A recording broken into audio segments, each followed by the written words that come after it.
Good morning all.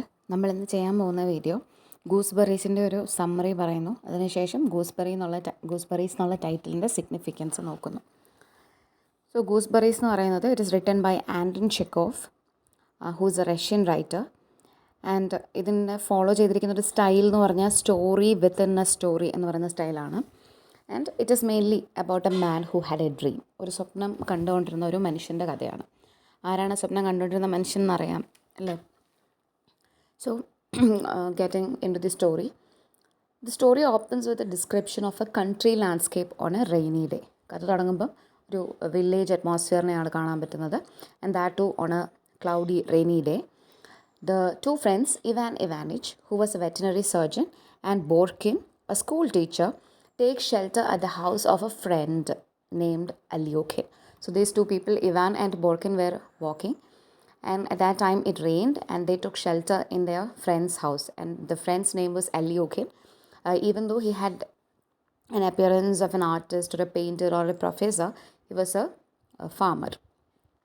And at that house, Ivan tells his friends the story of his younger brother, Nikolai, who went to work as a clerk in the city at the age of 19. This man, Nikolai, who was Ivan's younger brother, was working at the Exchequer Court, and he got the job at the age of 19 itself.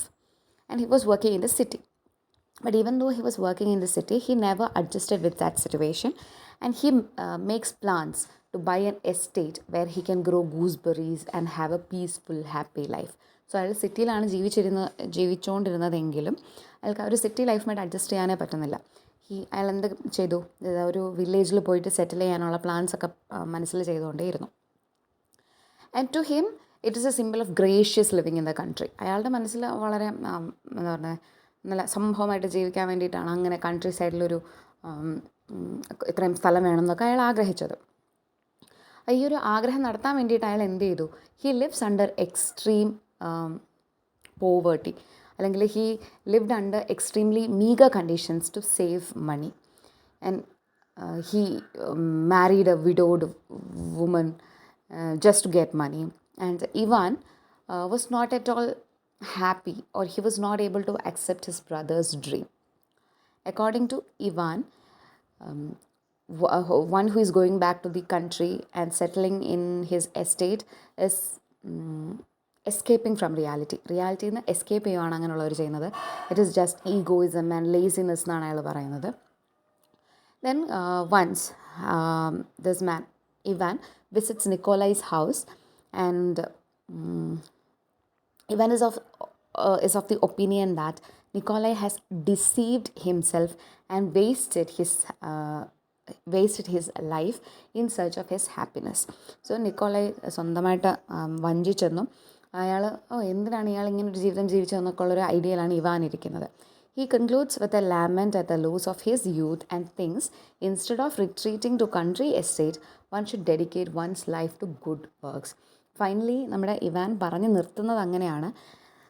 Do good എന്നുള്ളൊരു എക്സർട്ടേഷനാണ് പുള്ളി ചെയ്യുന്നത്. ഇപ്പോൾ ഇങ്ങനെ 300 ഏക്കറിൽ ജീവിക്കുന്നതൊന്നും വലിയ കാര്യമല്ല, but you have to do good things for the society എന്നുള്ളൊരു മീനിങ് ആണ് പുള്ളി പറയുന്നത്.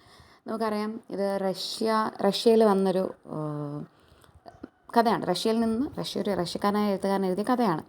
ശരിക്കും ഇതിൽ ചെക്കോവ് പ്രസൻറ്റ് ചെയ്യാൻ ഉദ്ദേശിക്കുന്നത് ഇല്യൂഷനും റിയാലിറ്റിയും തമ്മിലുള്ള ഒരു ക്ലാഷാണ്. ഇതിൽ നമുക്കറിയാം, ഇവാനാണ് റിയാലിറ്റിയിൽ ജീവിക്കുന്നത്, പ്രാക്ടിക്കലായിട്ട് ഒരു സോഷ്യൽ കോൺഷ്യസ്നെസ്സായിട്ടൊക്കെ ജീവിക്കുന്നത് ഇവാനാണ്. നിക്കോളായ് ആണെങ്കിലോ അയാൾ ഇമാജിൻ ചെയ്ത ഇത്രയും വലിയ ഫാംലാൻഡിൽ താമസിക്കുന്നു, അങ്ങനൊരു ഇല്യൂഷനിൽ ഒരു ബൂർഷ്വയെ പോലെയാണ് ജീവിക്കുന്നത് അല്ലേ? ബൂർഷ്വ എന്നുള്ള വേർഡ് കേട്ടിട്ടുണ്ടല്ലോ. അങ്ങനൊരു ബൂർഷ്വ എക്സിസ്റ്റൻസ് ഉള്ള ആളാണ് നിക്കോളായ് എന്ന് പറയുന്നത്. അയാളുടെ പേഴ്സണൽ ഹാപ്പിനെസ്സിനും കംഫർട്ടിനും വേണ്ടിയിട്ട് സ്വപ്നം കണ്ടു. അല്ലാതെ ഇപ്പം ഒരു സൊസൈറ്റിക്ക് എന്തെങ്കിലും ചെയ്യണം അങ്ങനെയൊന്നും വിചാരിച്ചിട്ടില്ല. അറ്റ് ദ സെയിം ടൈം നമ്മുടെ ഇവാൻ ഉണ്ടല്ലോ, ഇവാൻ അങ്ങനൊരു എനിക്ക് വേണ്ടിയിട്ട് ഞാൻ ഇത്രയും ചെയ്യണം അങ്ങനെയൊന്നും അല്ല പുള്ളിക്ക് ഉണ്ടായിരുന്നത്. അയാൾക്ക് എന്താ ഒരു സോഷ്യൽ കോൺഷ്യസ്നെസ്, എല്ലാം ചെയ്യുന്നതിൽ പ്രാക്ടിക്കലായിട്ട് കാര്യങ്ങൾ ചെയ്യണം എന്നുള്ള ഐഡിയ ഉള്ള ആളായിരുന്നു ഇവാൻ. സോ ആ ഒരു ക്ലാഷാണ് ഈ സ്റ്റോറിയിൽ ഓതർ കൊണ്ടുവരാൻ ശ്രമിക്കുന്നത്. ദെൻ ഈ ഗൂസ്ബെറി എന്ന് പറയുന്നത് ആരുടെ ഡ്രീമിൻ്റെ ഒരു സാക്ഷാത്കാരമാണ്? നിക്കോളയുടെ ഡ്രീമിൻ്റെ സാക്ഷാത്കാരമാണ് ശരിക്കും ഇതെന്ന് പറയുന്നത് അല്ലേ. അതേപോലെ തന്നെ അയാളുടെ ലൈഫിൽ ഒരുപാട് ഹാർഡ് വർക്ക് ചെയ്ത് അല്ലെങ്കിൽ എന്തായാലും ഒത്തിരി വിഷമിച്ചാണ് ഫൈനലി അയാൾക്ക് ഹാപ്പിനെസ് കിട്ടിയത്. സോ അതൊക്കെയാണ് ഈ ഗൂസ്ബെറി എന്നുള്ള പേരിൻ്റെ സിഗ്നിഫിക്കൻസ്. ഒന്ന്, അയാളുടെ ഡ്രീമിൻ്റെ ഫുൾഫിൽമെൻ്റ് ആണ് ഗൂസ്ബെറി എന്ന് പറയുന്നത്. അതേപോലെ തന്നെ ഗൂസ്ബെറി ലൈഫിൻ്റെ ഒരു സിമ്പലാണ്. ലൈഫ് എപ്പോഴും ഹാപ്പി അല്ല, എപ്പോഴും സാഡ് അല്ല, it's A mixture of booth. അതേപോലെയാണ് ഗൂസ്ബെറി എന്ന് പറയുന്ന ആ ഫ്രൂട്ട് കഴിക്കുമ്പോൾ നമുക്ക് ആദ്യം മധുരം കിട്ടത്തില്ല. സോ ആദ്യം it will be bitter or it will be sour and then eventually അത് സ്വീറ്റ് ആവുന്നു. അപ്പോൾ അത് ലൈഫുമായിട്ടും സിമിലറാണ്. ഈ ലെസണിൽ നിന്ന് എപ്പോഴും ചോദിക്കുന്ന ഒരു ക്വസ്റ്റ്യൻ ഒന്ന് നിക്കോളയുടെ അല്ലെങ്കിൽ ഇവാൻ്റെ ക്യാരക്ടർ സ്കെച്ച്, മോസ്റ്റ് പ്രോബബ്ലി നിക്കോളയുടെ ക്യാരക്ടർ സ്കെച്ചാണ് ചോദിക്കുന്നത്. അതിനുശേഷം significance of the title. Now moving forward, comment on the suitability of the title Gooseberries. അപ്പോൾ ഇങ്ങനെ ഒരു ക്വസ്റ്റ്യൻ ചോദിക്കുമ്പം ആദ്യം ഈ ഓതറിൻ്റെ നെയിമും കൂടെ ഒന്ന് ഇൻക്ലൂഡ് ചെയ്യണം. ഞാനിതിവിടെ വിട്ടുപോയിട്ടുണ്ട്. സോ ഇങ്ങനെ എഴുതണം, the story Gooseberries is written by ആരാണ്, ആൻറ്റൺ ചെക്കോവ് എന്ന് എഴുതണം. Then the name Gooseberries suits the story aptly because life is very similar to gooseberries. Gooseberries ലൈഫിനോട് വളരെ സിമിലറാണ്. Then gooseberries are sour and sweet, at the same time സോറും ആണ് സ്വീറ്റും ആണ്. സിമിലർലി ലൈഫ് ടു, അങ്ങനെ തന്നെയാണ് ജീവിതവും. Nikolai lives all his life like a miser and even marries an ugly widow to get money to buy the estate with a gooseberry bush. അപ്പോൾ അയാളുടെ ആഗ്രഹം സാക്ഷാത്കരിക്കുന്നതിന് വേണ്ടിയിട്ട് അയാളൊരു മൈസർലി ലൈഫും ലീഡ് ചെയ്തു. അതുപോലെ തന്നെ ഒരു അഗ്ലി വിഡോയെ കല്യാണം കഴിച്ചു, just for the sake of money. And then he bought an estate. And the estate he bought doesn't have a gooseberry bush and he plants some, കുറച്ചെണ്ണം നട്ടുപിടിപ്പിക്കുന്നു. Later he eats the gooseberries from the plants he had planted and looks pleased when he eats them. അയാൾ വെച്ച് പിടിപ്പിച്ച ഗൂസ്ബെറിയിലെ fruits കഴിക്കുമ്പോൾ അയാൾക്ക് obviously he will be happy. അപ്പോൾ അങ്ങനെ ഒരു വളരെ പ്ലീസ്ഡ് ആയിട്ട് ഫ്രൂട്ട്സ് കഴിക്കുന്നു. And for Nikolai gooseberries are sweet. നിക്കോളയെ സംബന്ധിച്ചിടത്തോളം അയാൾ ആഗ്രഹിച്ച് കിട്ടിയൊരു സാധനമാണ് ഗൂസ്ബെറീസ്. സോ അത് വളരെ സ്വീറ്റാണ്. ബിക്കോസ് അയാളുടെ heart and nerve and sinew ഒക്കെ ആ ഒരു ഡ്രീം അച്ചീവ് ചെയ്യാൻ വേണ്ടിയിട്ട് ഇട്ടിട്ടുണ്ട്. But at the same time ഇവാനെ സംബന്ധിച്ചിടത്തോളം the gooseberries are hard and sour അല്ലേ. ബിക്കോസ് അയാൾക്ക് അങ്ങനെ വലിയൊരു ആഗ്രഹവും ഇല്ല, അതിനൊരു സാക്ഷാത്കാരം ഗൂസ്ബെറീസായിട്ട് പുള്ളിക്കൊരു ബന്ധമില്ല. ബിക്കോസ് ഗൂസ്ബെറി നിക്കോളയുടെ ഡ്രീമിൻ്റെ ഫൈനൽ റിയലൈസേഷൻ മാത്രമാണ്. It is nothing to do with Ivan. അയാൾ അതിൽ പ്രത്യേകിച്ച് എഫേർട്ടും ഒന്നും ഇട്ടിട്ടില്ല. So it is just hard and sour for him. So gooseberries it may be sweet for some but so for another. Life അതുപോലെയാണ്, ചിലർക്ക് sweet ചിലർക്ക് സോറ്. ഇനി ഒരു കോമൺ സ്റ്റേറ്റ്മെൻ്റ് ആണ്, one man's terrorist is another man's freedom fighter and one man's religion is another man's madness. Meaning of everything lies in duality.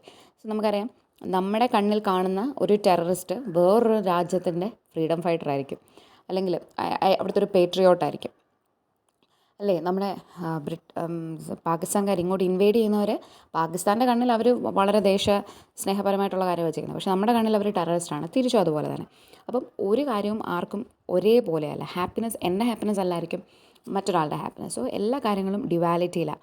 എൻ്റെ happiness അല്ല ഒരാളുടെ happiness, എൻ്റെ ടെൻഷൻ അല്ല ഒരാളുടെ ടെൻഷൻ. സോ അതുകൊണ്ടാണ് ഡ്യുവാലിറ്റി. ഒന്നല്ല, എല്ലാ കാര്യത്തിനും ആ ഒരു ഇങ്ങനെ ഡിഫർ ചെയ്ത് പോകുന്നു. അതുകൊണ്ടാണ് one man's terrorist is another man's freedom fighter എന്നും ഒരാളുടെ റിലീജിയൻ മറ്റൊരാൾക്ക് മാഡ്നസ് ആയിട്ടും തോന്നി. അല്ലെ, നമുക്കറിയാവുന്ന കാര്യമാണ് ഹിന്ദു എന്ന് പറയുന്ന കോൺസെപ്റ്റ്. ചിലർക്കത് റിലീജിയനാണ്, മറ്റു ചിലർക്കത് മതഭ്രാന്ത് മാത്രമാണ്. സോ എല്ലാം ഒന്നും ഒരു സ്ഥായിയായിട്ടുള്ളതല്ല. ഈ മീനിങ് എപ്പോഴും ചേഞ്ച് ചെയ്തുകൊണ്ടിരിക്കും. അതുപോലെ തന്നെയാണ് ലൈഫിൻ്റെ മീനിങ് ആയിക്കോട്ടെ, ഗൂസ്ബെറിയുടെ മീനിങ് ആയിക്കോട്ടെ, ഹാപ്പിനെസ്സിൻ്റെ മീനിങ് ആയിക്കോട്ടെ എല്ലാം.